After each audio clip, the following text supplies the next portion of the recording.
Alright, we have 4 Guardians of the Guild Pack and 3 Pestilences that are awesome. So we're looking for one of those cards in this hand. And instead, we are seeing 2 life gain cards, which we are going to keep.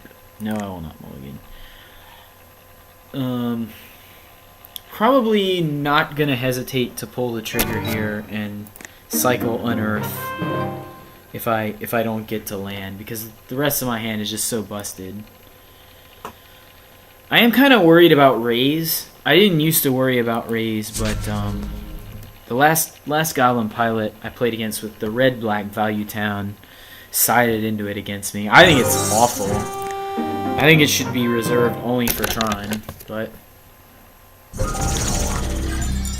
then again, I think Goblins is pretty awful, so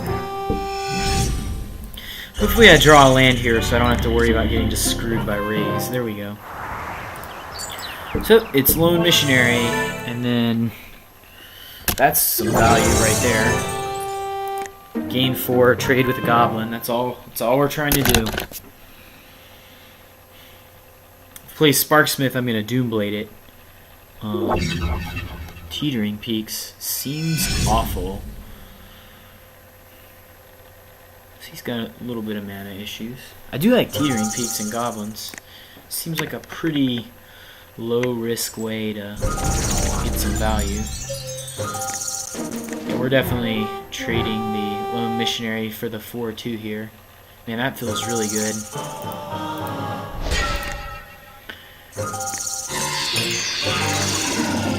We drew an untapped land, so we're gonna go ahead and play Phyrexian Rager. It trades, and we just want to see more cards. We just want to get to one of our 4 drops that just wins us the game.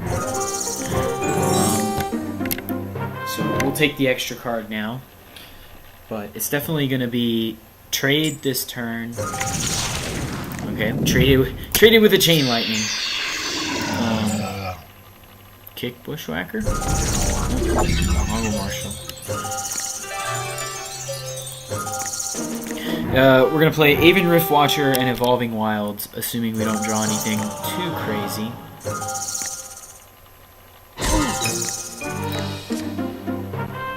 That gives us the possibility to unearth Phyrexian Rager. Question is, would we rather do that or potentially later unearth Aven Riftwatcher after we trade it? I think I'm going to go ahead and do the Evolving Wilds play. So I'm going to break this for a Plains. That'll mean I can't be screwed by Raise. And then we've got Doomblades for Sparksmith. We've got Unearth in our back pocket. What he's probably going to do is just not attack and build up his forces and try to wait out the Riftwatcher, I think. And so that's why I think the Unearth is... Oh, shows what I know.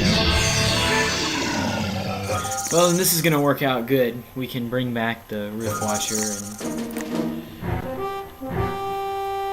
hopefully do some work. He's down to 2 cards in hand, so hopefully he doesn't have too much gas. Pestilence would be a great draw here. Pestilence would actually be disgusting.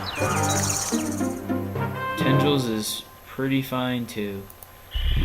The question is, do I go ahead and rebuy the Riftwatcher now? Intending to use Tendrils. Or do I wait until later? There's really no reason to wait until later. I mean, I definitely am the control deck. As long as I can hold up my resources, I will win.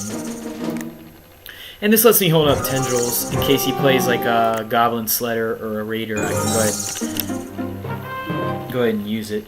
Those Sledders are really good against... Sledders are definitely really good against the Tendrils draw. Alright, looks like he's just going to play out his hand here. Am I going to see Bushwhacker? Bummer. Okay, can't do anything about that. We're definitely not gonna die here, and we're definitely not gonna.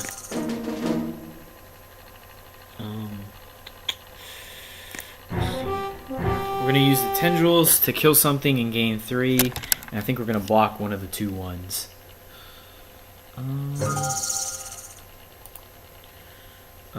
Can't attack unless you cast a creature spell. Can't attack or block alone. Wait a second. Yeah, that's the one I want to get because he's got way too many guys for that to be relevant.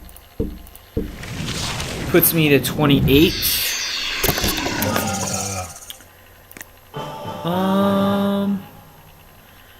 So if I kill the Mog War Marshal now, he can't sack it for value to a Sledder later. And I get to keep my Rift Watcher this way. I do drop to 18, which is kind of low. Need Pestilence. Come on, Pestilence. Nope, not a Pestilence. Nope. So we'll just try to buy some more time here.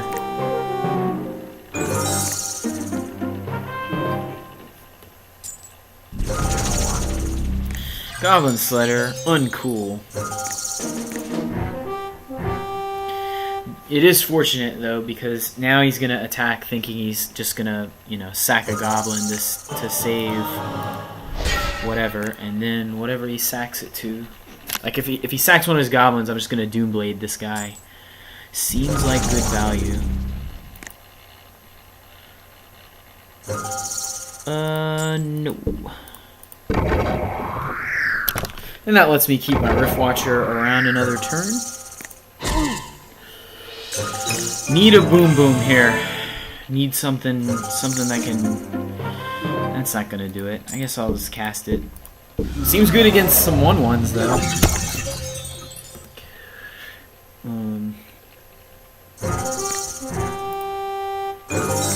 Come on, deck. Need a Guardian or a Pestilence to reset here. Preferably both. One right after the other. Now he's just going to let the Rift Watcher die, which is a fine play.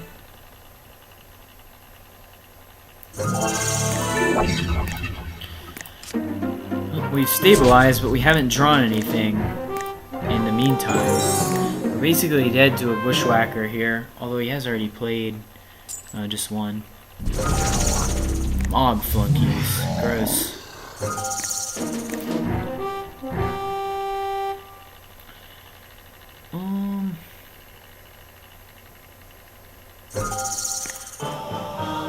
The question is, if we block a 2/2, he'll probably just let us trade. If we block a 1/1, he'll probably sack the other 1/1. We'll take just as much damage.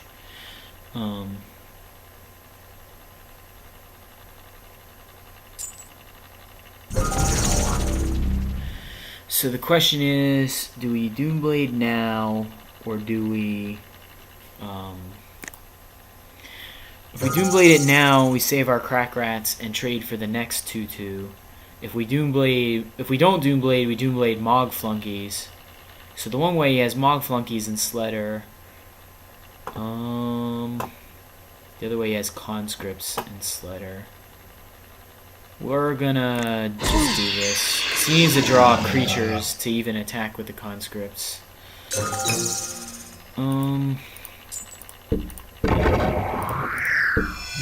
Well, we're completely empty here. We need Guardian of the Guild Pack. And I guess that's not even good because of the Sledder.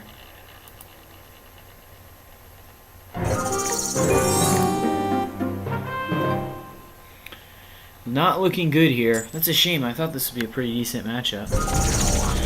And of course he's going to go ahead and peel Goblin Bushwhacker. So we will... Do we have to kill one of the guys? Maybe we could just take... What would I be trying to draw? See, my thinking is, if I take here, I take 7, which is bad, but it's really only...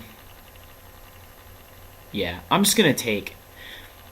By Tendrilsing, I prevent 3 damage from the Mog Conscripts, but like, if I ever Tendrils it, I'm going to prevent 2 damage anyway, so I might as well give myself a chance to draw something to deal with the Sledder. so I can actually get the life gain.